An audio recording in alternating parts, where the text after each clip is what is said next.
नमस्कार, आदाब, सत श्री अकाल, जय भीम, जोहार। मेरा नाम है नवीन कुमार। मैंने अपने जीवन में सैकड़ों चिट्ठियां पढ़ी हैं। नेहरू, गांधी, अंबेडकर, पटेल, सात्र, सिमोन दी बोवार, दिल की गहराइयों से लिखे हुए बहुत सारे प्रेम पत्र, ऊब और हताशा में लिखी हुई चिट्ठियां, निराशा की रोशनाई से लिखी हुई चिट्ठियां, उम्मीद दिलाती हुई चिट्ठियां। लेकिन वो तमाम चिट्ठियां जिंदा लोगों ने जिंदा लोगों को लिखी थी। कहीं ना कहीं इस उम्मीद में लिखी गई थी वो चिट्ठियां कि उनका कोई ना कोई जवाब आएगा, कोई ना कोई प्रतिक्रिया मिलेगी, कोई ना कोई उन पर बात होगी। लेकिन कल रात मैंने एक ऐसी चिट्ठी पढ़ी जिसे पढ़ते हुए मेरी आंखों में आंसू आ गए। वो चिट्ठी 75 साल की एक औरत ने 79 बरस के उस आदमी को लिखी है जिसे वो कुछ ही घंटे पहले जला कर लौटी थी, अंतिम बार फूल चढ़ाकर, आखिरी सलामी देकर। आज जब हमें हिंदू मुसलमान के नाम पर लड़ाया जा रहा है, धर्म के नाम पर नफरत करना सिखाया जा रहा है, वो औरत हमें मोहब्बत करना सिखाती है। झक सफेद बालों वाली उस औरत का नाम है प्रोफेसर इकबाल मलिक। हम में से कोई भी उनके दर्द का ठीक ठीक अंदाजा नहीं लगा सकता। इससे भी ज्यादा मुश्किल है उनकी मोहब्बत का अंदाजा लगाना। लेकिन सबसे ज्यादा मुश्किल है अपने प्रेमी और पति को जलाकर लौटते ही जो उसी को चिट्ठी लिखने बैठ गई हो, उसके साहस और प्रेम में उसके विश्वास का अंदाजा लगाना। मैं उस चिट्ठी को पढ़ भर देता हूं। बेहद विदारक दौर में लिखी गई ये चिट्ठी विश्व के महानतम प्रेम पत्रों में से एक है। वो लिखती हैं, प्रिय सत्यपाल, मैंने कभी सोचा भी नहीं था कि मुझे ये दिन देखना पड़ेगा। बारी तो मेरी आनी थी, लेकिन तुमने मुझे पीछे धकेल दिया। मैं अभी अभी विद्युत शवदाह गृह से लौटी हूं। वहां लोग थे, वो आते ही जा रहे थे। कोई औपचारिक निमंत्रण नहीं, कोई घोषणा नहीं, लेकिन बेहद इंसानी तरीकों से तुम्हारी विदाई की खबर ने अपनी यात्रा तय की। दिल से दिल तक, सांस से सांस तक। वो असहनीय गर्मी में कंधे से कंधा मिलाकर खड़े थे। वो किसी मजबूरी में हाजिरी लगाने की औपचारिकता में नहीं, बल्कि प्रेम में आए थे। शांत, पीड़ा में डूबा, दृढ़ प्रेम। उनके लिए तुम सिर्फ एक नेता नहीं थे, एक दिशा निर्धारक थे। स्थिर, अडिग, खामोशी से सत्य की ओर इशारा करते हुए। और तुम्हारे लिए वो कभी भी सिर्फ मतदाता या भीड़ नहीं थे, वो आपके लोग थे, आपका विस्तृत परिवार। तुमने उनके नाम याद रखे, उनकी गैर हाजिरी पर ध्यान दिया, उनकी छोटी छोटी जीत का जश्न मनाया। तुम उनके विरोध प्रदर्शनों, उनकी फसलों, उनकी बीमारियों, उनके सपनों में उनके साथ खड़े रहे। मुझे तो याद तक नहीं मैं इन सब में कब कैसे शामिल होती चली गई। मैं वहां स्तब्ध थी, गैर मौजूद। चेहरे धुंधले पड़ गए थे, आवाजें मध्यम पड़ गई थीं। मैं मुश्किल से किसी से बात कर पा रही थी। शब्द बहुत भारी, बहुत नाजुक लग रहे थे। सच कहूं तो मैं कुछ कर नहीं पा रही थी। वहां बैठे बैठे मैं अतीत के ख्यालों में गुम थी। जब मैं तुमसे पहली बार मिली थी, क्या तुम्हें याद है? वो कॉलेज में मेरा पहला दिन था। तुम गेट के पास खड़े थे, संयत, शांत अधिकार के साथ। तुमने मेरी तरफ देखा और शांति लेकिन दृढ़ता से कहा, तुम्हें वापस चले जाना चाहिए, आज छात्र हड़ताल पर है। लेकिन मैंने नहीं सुना। मैं दृढ़ थी, इस बात से बिल्कुल अनजान कि जिस लड़के का मैं विरोध कर रही थी वो एक दिन मेरे जीवन का केंद्र होगा, मेरा जीवन साथी। हमने कुछ अनोखा गढ़ा था, एक ऐसा बंधन जो अधिकार में नहीं बल्कि गहरे सम्मान में निहित था।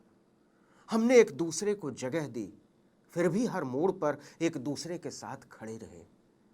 हमने एक दूसरे के सपनों के लिए जगह बनाई, एक दूसरे का बोझ उठाया और हर बार एक ही बिंदु पर वापस आ गए। ये एक शांत अटूट रिश्ता था। जानते हो सत्यपाल, मैंने अपना समाजवाद तुमसे ही सीखा। किसी विचारधारा के रूप में नहीं जिस पर जोर दिया जाए या जिस पर कोई बहस की जाए, बल्कि एक खामोश नैतिकता के रूप में, दुनिया में जीने के एक तरीके के रूप में।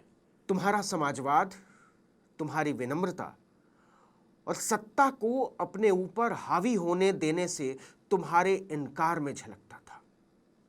जब तुम्हें एक राज्य का राज्यपाल नियुक्त किया गया था, तब तुमने जो कहा था उसे मैं कभी नहीं भूल सकती।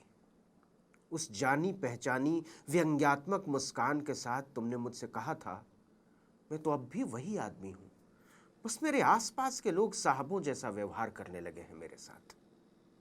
तुम सिर्फ वही नहीं थे जो तुम खुद मानते थे, तुम वो थे जैसे तुम चलते थे, तुम वो थे जैसे तुम सुनते थे, तुम वो थे जैसे तुम सफर करते थे, खाना खाते थे, कतार में आखिरी आदमी के साथ खड़े होते थे, बेखौफ, बेहिचक। जानते हो, तुम्हारी लिखी कविताएं और वो शेरो शायरी जो तुमने मुझे सुनाई, मैंने उन्हें जिया है, मुझे प्यारी लगी।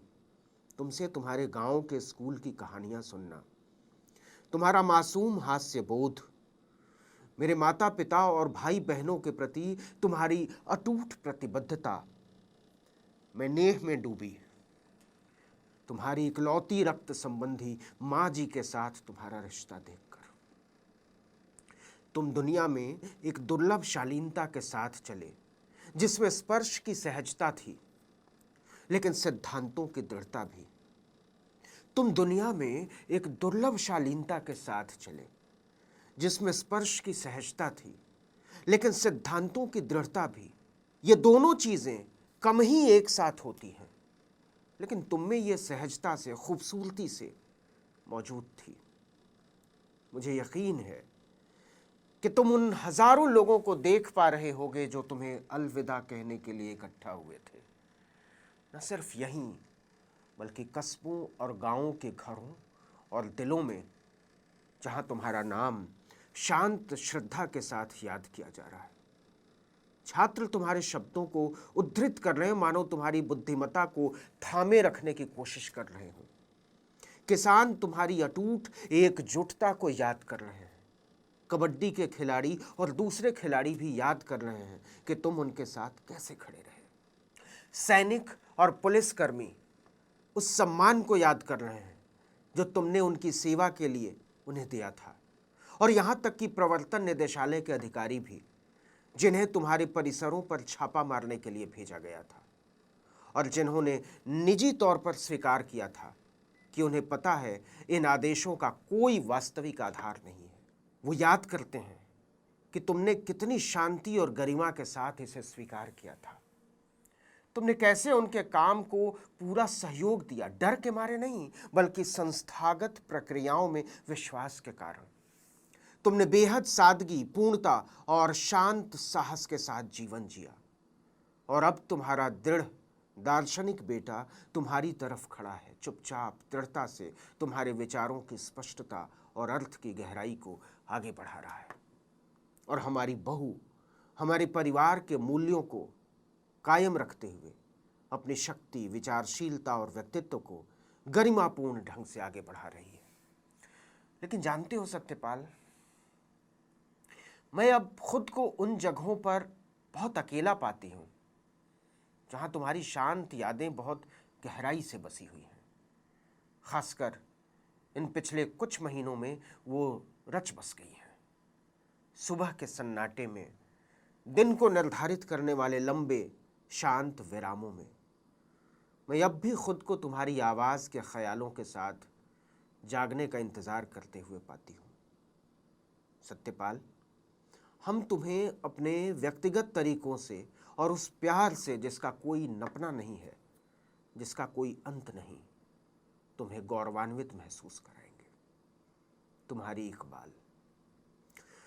प्रोफेसर इकबाल मलिक की चिट्ठी यहाँ ख़त्म हो जाती है और शुरू हो जाती है प्रेम, विश्वास, दृढ़ता की वह यात्रा जिसे लंबाई में नहीं गहराई में महसूस किया जा सकता है, बशर्ते आपके पास वास्तविक तौर पर एक धड़कता हुआ दिल हो, बेशक उदास लेकिन उम्मीद से भरा हुआ।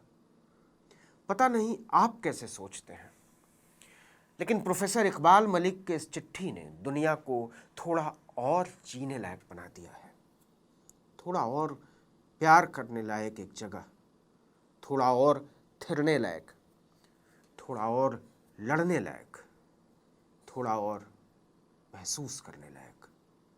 शुक्रिया प्रोफेसर इकबाल मलिक, इस ख़त को लिखने के लिए। हम धरती के बाशिंदे इसके लिए आपके कर्जदार हैं। इसके बाद कहने को कुछ बचता है क्या? मेरे पास तो नहीं है। नमस्कार।